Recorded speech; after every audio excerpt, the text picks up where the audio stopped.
नमस्कार बंधुओं, मैं आपका अपना palmist and astro Manish Sharma advocate आपका स्वागत करता हूं इस मंच पर फिर से एक बार।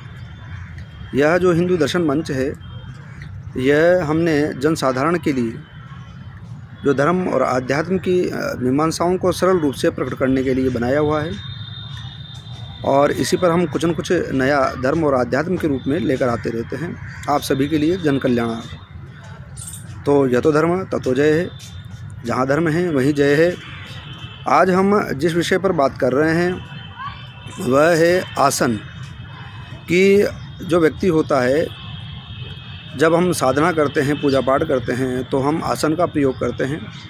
बिना आसन के कहीं पर बैठने पर, बिना आसन के साधना करने पर उसका क्या नुकसान होता है, आसन के क्या लाभ हैं, तो यह सब हमारी जानकारी में होना चाहिए।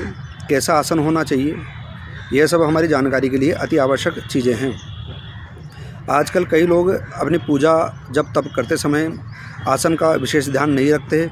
इस वजह से जो उनकी पूजा उपासना है वह व्यर्थ हो जाती है। कई बार अगर हम कहीं पर बैठते हैं तो विशेषकर ये ध्यान रखना चाहिए कि बैठते समय आसन का प्रयोग करें, बिना उसके न बैठें, क्योंकि इसका कारण है, वैज्ञानिक और दार्शनिक कारण है कि हमारे अंदर, प्रत्येक व्यक्ति के अंदर एक एनर्जी होती है, ऊर्जा होती है।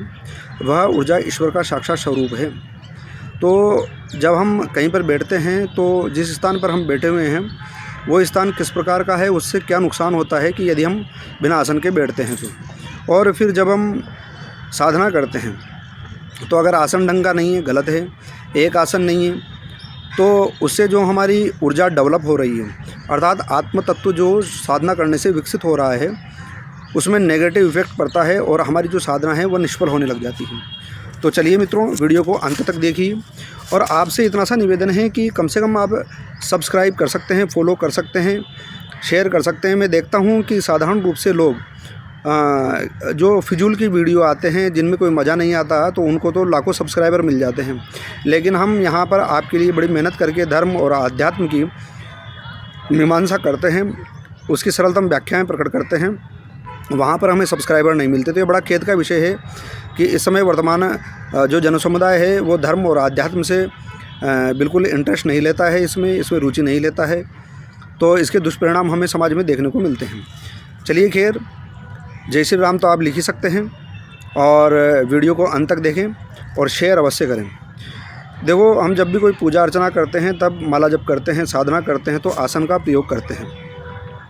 जो ब्रह्मांड पुराण है उसका तंत्रसार है, उस तंत्रसार में बताया गया है कि बिना आसन पर हम कहीं पर बैठते हैं तो उसका नेगेटिव इफेक्ट हमारे जीवन पर क्या होता है।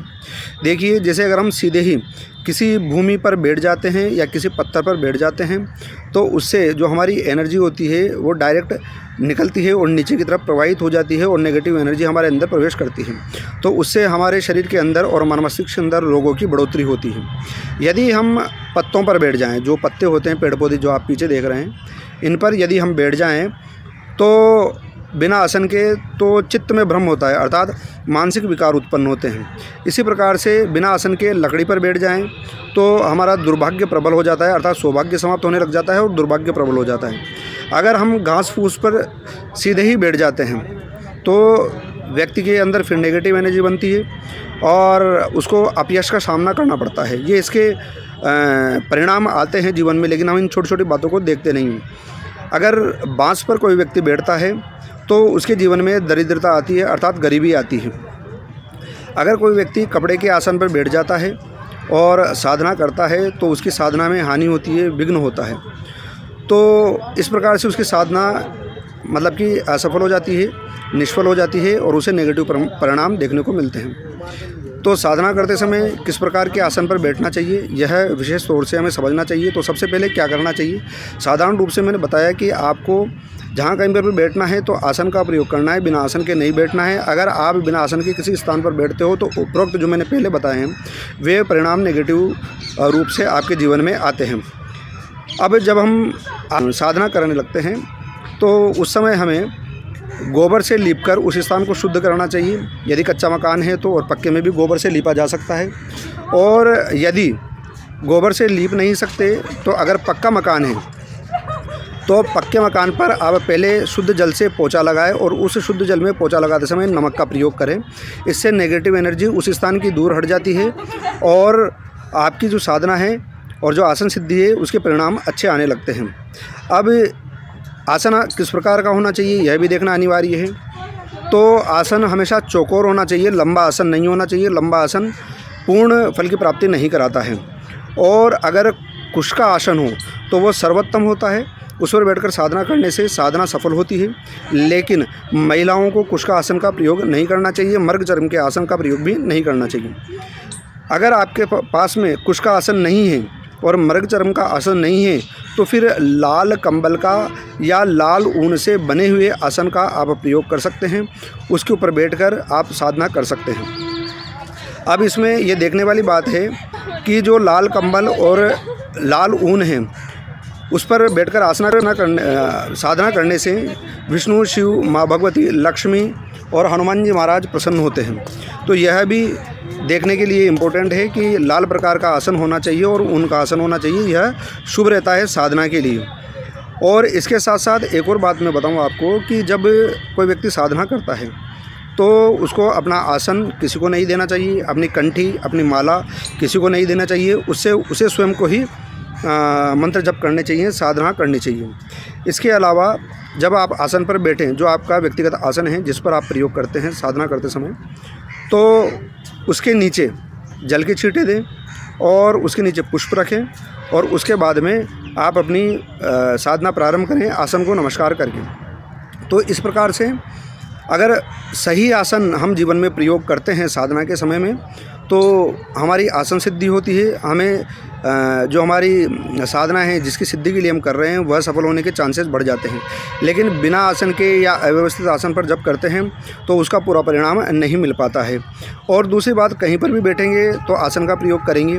और अगर मैंने बताया आपको ब्रह्म पुराण के अनुसार अगर हम आसन का प्रयोग नहीं करते तो जिस स्थान पर बैठते हैं किसी स्थान पर बैठने से दरिद्रता आती है या दुर्भाग्य जागृत हो जाता है। तो ये सब चीज़ें नेगेटिव एनर्जी हमें प्रभावित करती है, क्योंकि हर स्थान पर और हर व्यक्ति में एक प्रकार की एनर्जी पाई जाती है। वह एनर्जी दो भागों में डिवाइडेड है, या तो नेगेटिव एनर्जी पाई जाती है या पॉजिटिव एनर्जी पाई जाती है स्थान पर भी। तो अगर हम जिस स्थान पर बैठे हैं उसकी एक अपनी एनर्जी है और हर व्यक्ति संसार में दूसरे व्यक्ति के या स्थान के संपर्क में आने पर उस एनर्जी से प्रभावित होता है। इसे आपने भी अपने जीवन में यथेष्ट कई बार अनुभव किया होगा। किसी स्थान पर आप गए हो तो आप देखते हो कि उस स्थान पर जाने के बाद में हृदय ऑटोमेटिक प्रसन्न हो जाता है, या फिर आपके अंदर दुख और क्रोध और नेगेटिविटी की भावना बढ़ जाती है।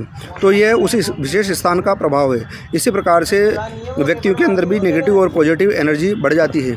अगर हम किसी व्यक्ति के साथ हैं तो हमारा मन ऑटोमेटिक प्रसन्न होता है, कभी किसी व्यक्ति के साथ होने पर ऑटोमेटिक हमारा मन चिड़चिड़ा हो जाता है।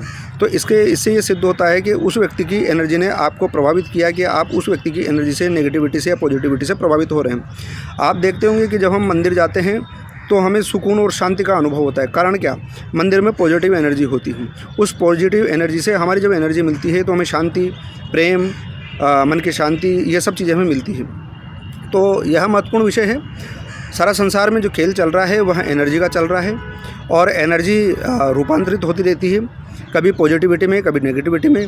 और मनुष्य जीवन इसीलिए से मिला है कि हम हमारी एनर्जी को नेगेटिविटी से पॉजिटिविटी के रूप में परिवर्तित कर लें और इसे पूर्ण पॉजिटिव करके, पूर्ण सकारात्मक करके हम मुक्ति को प्राप्त कर लें, हम लौकिक और आध्यात्मिक दोनों उन्नति को प्राप्त करें। आपको वीडियो कैसा लगा?